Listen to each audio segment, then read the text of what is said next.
Salam alaikum, shalom aleichem, que la paix soit sur vous. Bienvenue, mesdames, dans ce 89e épisode du podcast Fini les dettes, votre rendez-vous hebdomadaire pour reprendre vos finances en main. Ici, et tu le sais maintenant, nous parlons d'argent entre femmes, sans tabou ni langue de bois. La majorité des femmes a grandi avec l'idée farfelue qu'elle doit se sacrifier, qu'elle doit faire des efforts et que son argent ne lui appartient pas vraiment, puisqu'il faut aider sa famille. Si c'est ton cas, que ce que je viens de dire te parle, sache qu'on t'a menti et qu'on te ment probablement encore. Mais bonne nouvelle, il est encore temps d'inverser la tendance. Tu peux récupérer ton pouvoir de décision et profiter pleinement de tout ton argent. Avant d'aller plus loin, je me présente pour celles qui ne me connaissent pas encore. Je suis Malika de Riche, écrivaine, rentière dans l'immobilier éco-responsable et stratège budgétaire.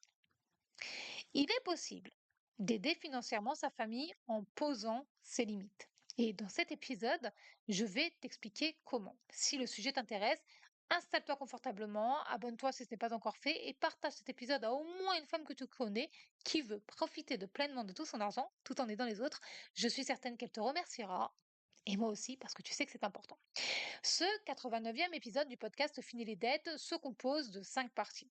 Partie 1, aider financièrement sa famille. De quoi parle-t-on vraiment? Partie 2, ce que tu dois faire avec ton argent. Partie 3, ce que tu ne dois surtout pas faire avec ton argent. Partie 4, soutenir en posant ses limites.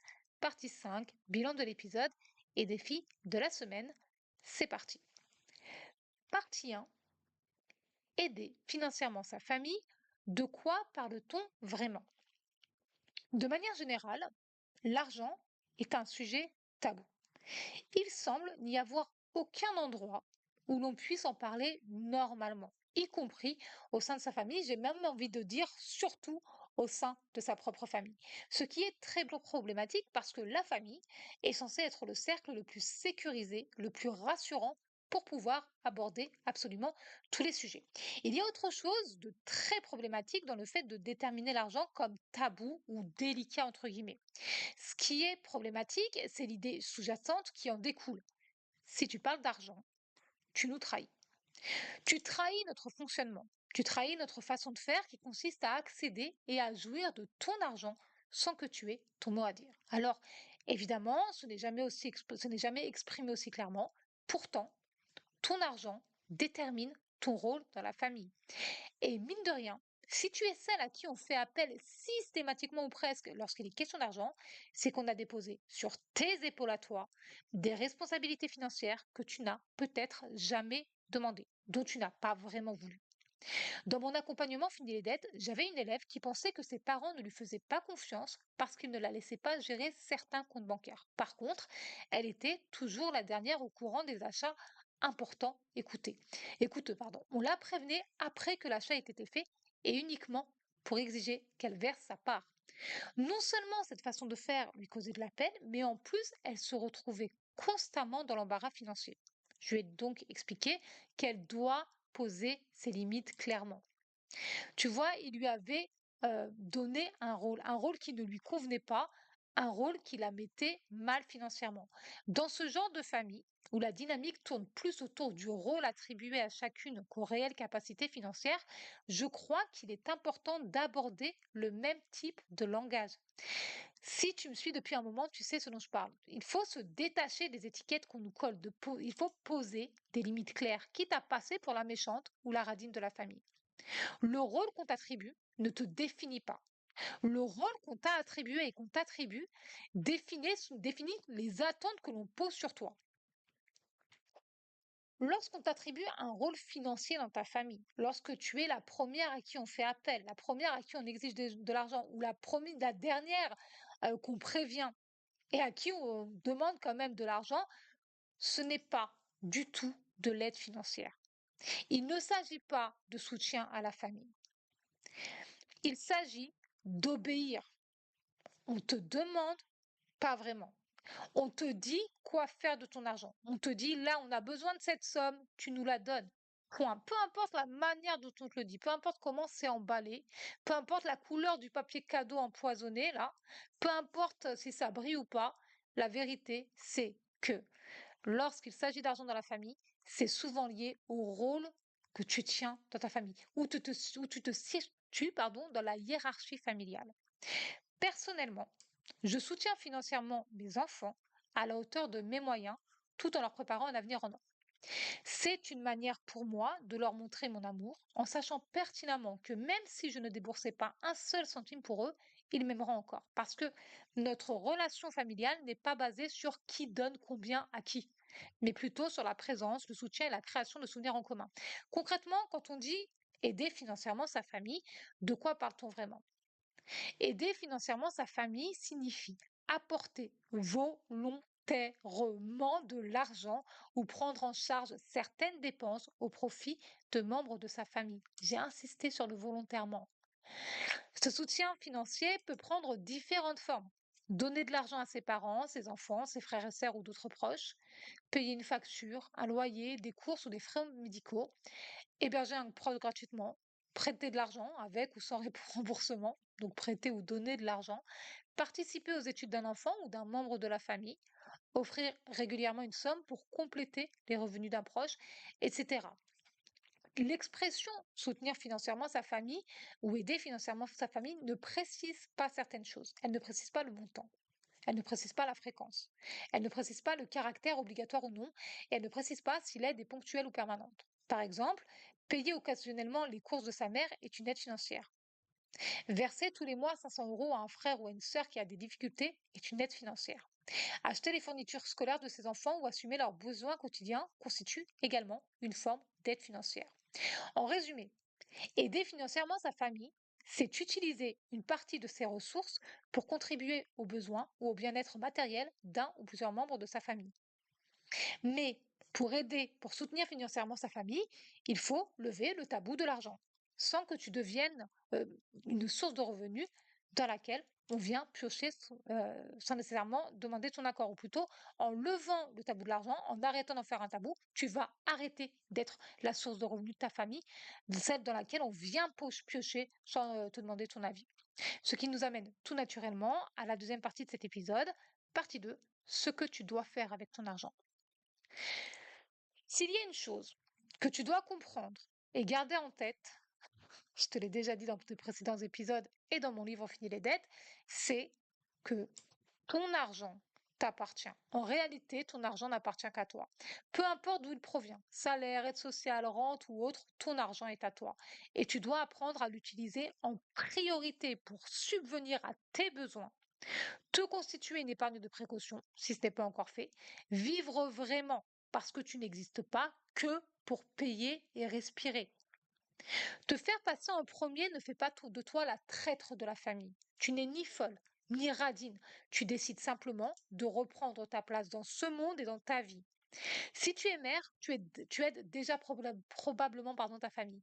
Par exemple, en payant les factures, en faisant les courses alimentaires, en payant les vêtements, les chaussures de tes enfants, leurs frais de scolarité, etc. Tu es déjà dans ce rôle. Tu leur donnes peut-être de l'argent de poche. Et si tes enfants sont grands, il se peut que tu leur donnes une aide ponctuelle ou régulière pour leur faciliter la vie. Dans cet argent que tu utilises, il y a à la fois l'envie d'aider financièrement et la nécessité de le faire. Il est important de bien distinguer ces deux choses. Premièrement, l'envie de soutenir financièrement ta famille, c'est le cas quand on a envie de donner un petit coup de pouce, d'alléger financièrement quelqu'un, de faciliter l'accès à quelque chose d'important. Par exemple, le permis de conduire, l'achat d'un véhicule, meubler un logement, déménager, financer des études, etc. Ce n'est pas une obligation, mais tu en as envie. Ça te fait plaisir d'aider, de subvenir à, à cet achat ou à ce besoin à la hauteur de tes revenus. Petit 2, la nécessité de soutenir ta famille. Il existe des situations particulières et exceptionnelles où les membres d'une même famille doivent se soutenir pour éviter de se retrouver à la rue, par exemple, ou pour une hospitalisation à domicile. Personnellement, je pense que ce genre de soutien familial est et doit rester ponctuel. Sauf cas de force majeure, tu dois faire en sorte que personne ne dépende totalement et pour toujours de ton argent.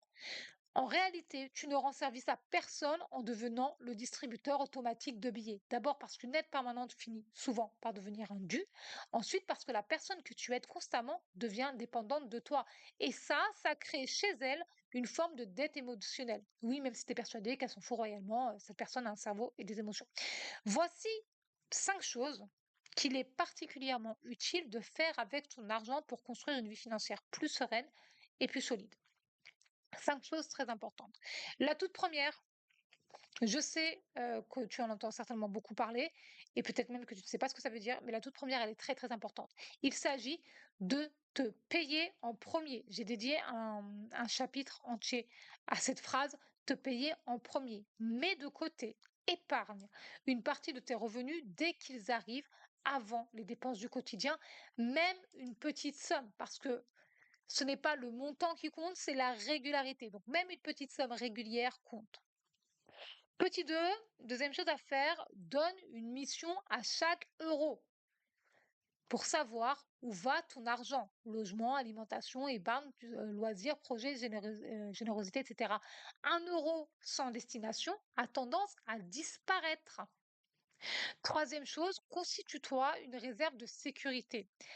Avoir de l'argent disponible pour faire face aux imprévus permet d'éviter bien des stress et des dettes. Quatrième chose à faire avec ton argent pour toi, investis en toi et dans ton avenir. Livres, formations, outils, santé, compétences, entreprise, matrimoine, etc. Certaines dépenses que tu fais aujourd'hui peuvent devenir les revenus ou la liberté de demain. C'est ce qui me fait, on va faire le lien tout de suite avec mon livre, hein. C'est ce que je t'apprends à faire dans mon livre Fini les dettes. Le lien est dans la barre d'infos. Cinquième chose importante, fais travailler ton argent. Épargner ne suffit pas toujours. Selon ta situation et ta tolérance au risque, cherche à faire fructifier ton capital pour contribuer à bâtir, pour contribuer à bâtir un patrimoine et des revenus complémentaires. Désolée, j'ai un petit peu bafouillé. Maintenant, passons à la partie 3 de ce 89e épisode du podcast Fini les dettes. Partie 3, ce que tu ne dois surtout pas faire avec ton argent. Concernant l'argent, il existe tout un tas d'injonctions censées te protéger, entre guillemets, de je ne sais pas trop quoi. Voici certaines règles ou conseils qu'on entend souvent concernant l'argent. On entend souvent ne dis jamais combien tu gagnes. Ne parle pas d'argent à table, ni au travail, ni en entretien d'embauche, ni lors d'un rendez-vous galant, ni même avec les copines. C'est mal poli. L'argent, ça ne se demande pas. L'argent facile, ça n'existe pas, hein. Quand on aime, on ne compte pas. Si tu peux aider, tu dois aider. L'argent, c'est fait pour être dépensé, hein. La famille passe avant l'argent, etc., etc., etc. Ce qui est intéressant, c'est que beaucoup de ces phrases ont été créées pour protéger, maintenir l'harmonie familiale ou éviter la jalousie. Mais même si elles peuvent contenir une part de vérité dans certaines circonstances, elles deviennent très rapidement des injonctions invisibles quand elles sont présentées comme des règles absolues et empêchent de parler d'argent, de fixer des limites, de négocier ou de construire son indépendance financière. Je ne cesserai jamais de le dire. L'argent est un outil, comme un marteau. Avec un marteau, tu as le choix. Tu peux construire ou tu peux détruire. Ce n'est pas l'argent, ce n'est pas l'objet qui dicte la règle, mais la manière dont on choisit de l'utiliser. L'argent est un outil et ce n'est pas l'objet qui dicte la règle, mais c'est la manière dont on choisit de l'utiliser. Dans la partie précédente, je t'ai expliqué ce que tu dois faire avec ton argent. Il y a aussi des choses que tu ne dois surtout pas faire. Voici 5 comportements qui détruisent régulièrement les finances personnelles, quel que soit le niveau de revenu. Ça détruit à tous les coups. Petit 1, évidemment, la base de tout échec financier, j'ai envie de te dire, dépenser plus que ce qu'on en gagne.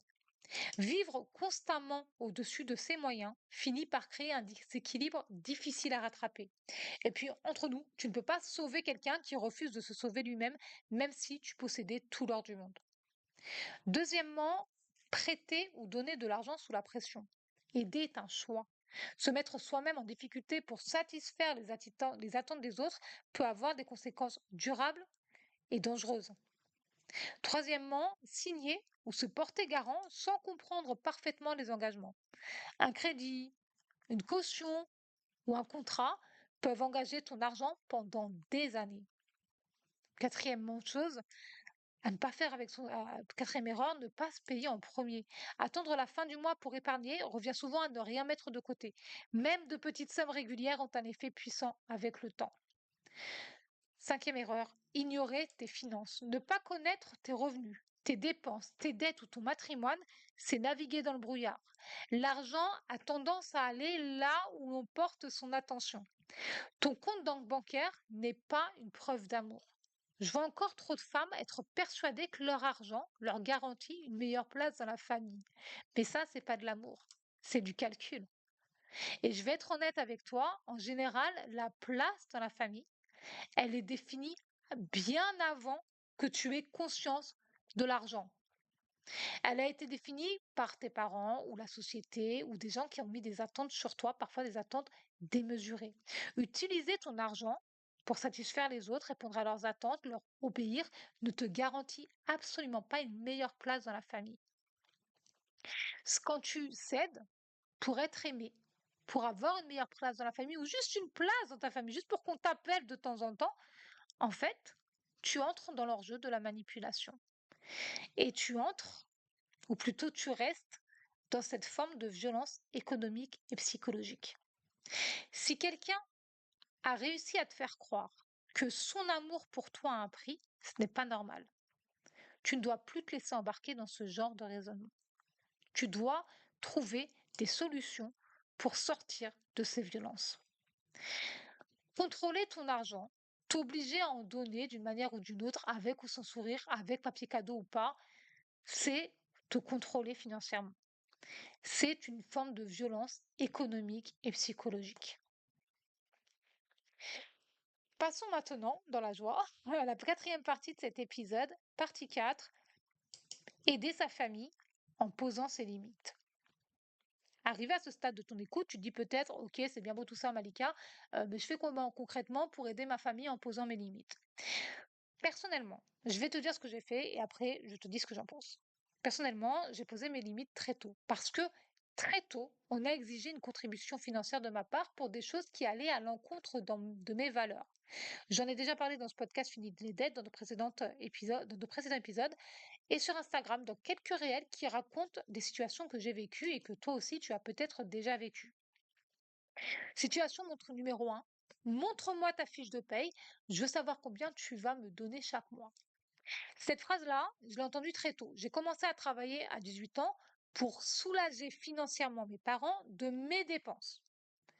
À cause de la maladie dont je suis atteinte, j'ai besoin de chaussures régulièrement, donc il fallait que j'achète mes chaussures toutes les 3 semaines. Je finançais aussi mon titre de transport, mes repas à l'extérieur, mes vêtements, mes sous-vêtements, mes sorties, mes études, etc.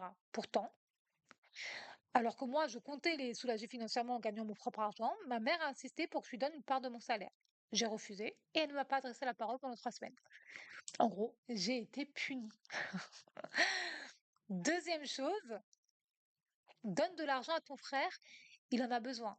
Lui, il dormait et moi, j'allais bosser. Là aussi, j'ai refusé. Mon frère en question a un double avantage. C'est le premier fils de la fratrie et il est en bonne santé. Gros, gros avantage. Je ne suis pas d'accord avec l'idée selon laquelle il faille constamment faciliter les fils au détriment des filles. Tout faire à leur place ne fera jamais d'eux des hommes. Ça ne fait que les infantiliser et les déresponsabiliser de tout. Franchement, ça ne rend service à personne. Là aussi, j'ai dit non. Il n'a qu'à se lever et aller chercher du travail. Point. Troisième chose que j'ai entendue, version sœur. Donne de l'argent à ta sœur, elle en a besoin. Moi, je rentrais du boulot et elle voulait aller faire du shopping. Là encore, j'ai dit non. Et tout le monde s'est fâché. Ma mère s'est fâchée, ma soeur s'est fâchée, ma famille s'est fâchée, le monde entier s'est fâché. Ces 3 moments-là que je viens de partager avec toi et que j'ai aussi partagé sur Instagram sont survenus entre mes 18 ans et mes 20 ans. J'étais très jeune. Et c'est pas pour rien. Si j'avais commencé à travailler à 35 ou 40 ans, je pense pas qu'on m'aurait dit la même chose, parce que mes frères et sœurs auraient bossé. Mais comme j'étais jeune, on a considéré que j'étais manipulable. Pourtant, je suis dire non. Parce que ça me paraissait profondément injuste. En posant mes limites, pardon, j'ai clairement dit que je refuse le traitement de faveur destiné aux garçons parce qu'il oblige les filles à bosser pour eux. Je suis pas son esclave, je suis pas son employé. Deuxièmement, je ne finance pas le dressing de qui que ce soit d'autre que moi. Voilà. Ensuite, je ne cède pas à la pression parce que je ne suis pas dupe. Estimer ma valeur à l'argent que je donne, ce n'est pas de l'amour. Me bouder, me faire la tête, ne pas me parler parce que je refuse d'accéder à ta demande, c'est de l'immaturité et de la manipulation. Et ça ne fonctionne pas avec moi. Quatrième chose très importante, je suis ma priorité. Il y a quelque chose de fondamental que j'ai appris de tout ça. Elle concerne le fonctionnement des familles dysfonctionnelles qui utilisent tout ce qu'elles peuvent pour garder une forme de contrôle sur chaque membre, pour être certaine qu'aucun mouton ne quitte la bergerie. Sincèrement, ça mériterait une série d'épisodes dans ce podcast Fini les dettes. Aider financièrement ta famille en posant tes limites, c'est refuser de choisir entre deux extrêmes, tout donner ou ne jamais aider. Donc, voici 5 principes simples si tu veux aider financièrement ta famille en posant tes limites. Petit 1, décide de ce que tu peux donner. Aide avec ce que tu peux te permettre de perdre, pas avec ce dont tu as besoin pour vivre ou réaliser tes propres projets. Par exemple, je peux donner 100 euros, pas 500. Deuxième chose, fais de l'aide un choix, pas une obligation.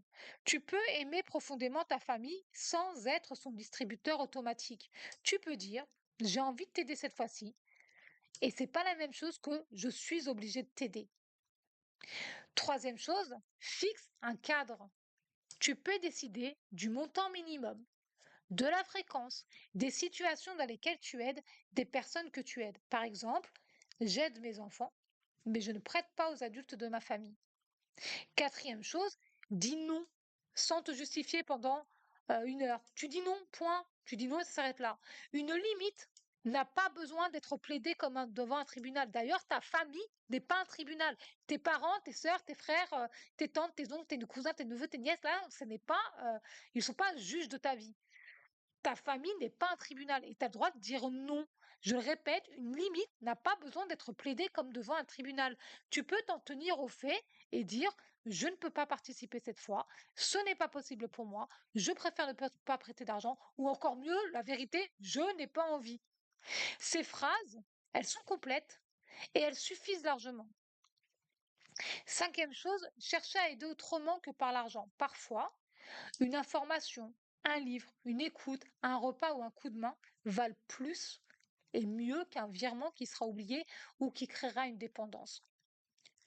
Je veux que tu gardes en tête que ce podcast s'appelle Fini les dettes. Si toi, tu veux sortir de la dépendance financière, tu ne peux pas créer un système où quelqu'un est dépendant de toi. Parce que tu casses tout ce que tu crées, en fait. Tu nourris un système dont toi-même tu veux sortir. Aider financièrement sa famille tout en posant tes limites consiste à répondre à 3 questions. Question numéro 1, ai-je réellement les moyens d'aider? Question numéro 2, est-ce que j'ai envie d'aider? Question numéro 3, cette aide va-t-elle améliorer la situation ou simplement repousser le problème? Si tu as répondu oui aux 3, tu peux aider avec joie. Si l'une des 3 réponses est non, tu peux poser une limite avec la même tranquillité. Tu ne peux pas sauver tout le monde au prix de ton propre équilibre. Une personne qui se noie ne devient pas une meilleure nageuse en se laissant de pierre. Partie 5. Bilan de l'épisode et défi de la semaine. Dans ce 89e épisode du podcast Fini les dettes, nous avons vu que l'argent est un tabou dans de nombreuses familles. C'est ce qui simplifie l'accès à tes revenus. Faire d'un sujet aussi important un tabou, ça va t'obliger à te taire et à tout accepter. Tu deviens le distributeur automatique de billets. Mais ton argent t'appartient et tu dois le gérer de manière à ne pas en manquer tout en construisant ton patrimoine solide et durable. Et comme je te l'explique dans mon livre Fini les dettes, les gens, que ce soit des sociétés, des organisations, tes collègues, ton patron, ta famille, la majorité des gens veulent avoir accès à ton argent. Point. Pas par méchanceté, pas par cruauté, mais parce que la majorité des gens ne sait pas gérer l'argent. La majorité des gens aussi n'a pas vraiment envie d'apprendre. La majorité des gens veut aller au plus simple et au plus rapide. Je veux de l'argent, donne-moi ton argent. Toi, tu dois protéger ton argent parce que comme tu protèges ton avenir, comme tu protèges ta vie. Aider ta famille doit rester un choix. Aider ta famille, c'est seulement si tu en as les capacités financières. On ne sauve personne en se noyant soi-même. Poser tes limites ne te transforme pas en mauvaise personne, ça fait pas de toi une méchante. Ça prouve simplement que tu es une femme responsable qui connaît le montant de ses revenus, ses capacités et ses besoins réels. Si ta famille n'est pas capable de le comprendre, il y a un problème. C'est elle qui a un problème. Je pense que une famille qui ne comprend pas la base de je ne peux pas ou je ne veux pas le fait exprès. Parce que quand on parle de famille, on parle d'adultes qui ont des revenus et qui doivent les gérer. Poser tes limites, c'est aussi une preuve d'amour-propre et respect de toi-même. C'est vraiment important, que ce soit dans ta famille ou avec le reste du monde, il faut poser ses limites. Et je sais que beaucoup de femmes ont du mal avec ça. Du coup, d'où l'importance de ce 89e épisode. Pour le défi de la semaine, je te propose de répondre à cette question très simple. Pourquoi est-ce que je ne veux plus payer? Voilà, juste ça. Écris-le dans ton carnet, prends le temps d'y répondre honnêtement, sans peur du jugement. Quand tout est clair, poser ses limites est beaucoup plus facile. Tu vois, je t'ai partagé de 3 moments où j'ai dit non, non, non. Moi, je voulais pas aider parce que j'ai compris le fonctionnement de ma famille dysfonctionnelle. J'ai compris qu'on nous attribuait à toutes et à tous un rôle et qu'on n'allait jamais pouvoir sortir de cette case. Même le vouloir aurait été considéré comme de l'arrogance. Donc très tôt, j'ai dit non. Moi, je subviens à mes besoins. Je ne vous demande pas d'argent. Ne m'en demandez pas.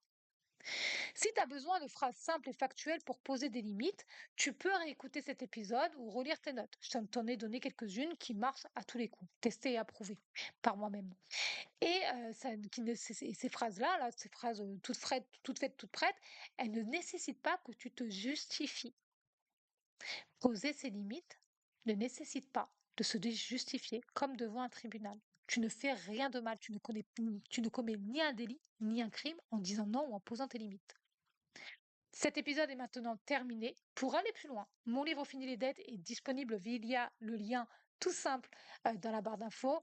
Pense à t'abonner si ce n'est pas encore fait. Découvre le livre Fini les dettes, parle du livre Fini les dettes, achète le livre Fini les dettes, offre le livre Fini les dettes. Je suis obligée de faire mon auto-promo. On se retrouve ici même mardi prochain à 14 heures. En attendant, prends grand soin de toi et de tes finances et n'oublie pas, la réussite est entre tes mains. Bye bye!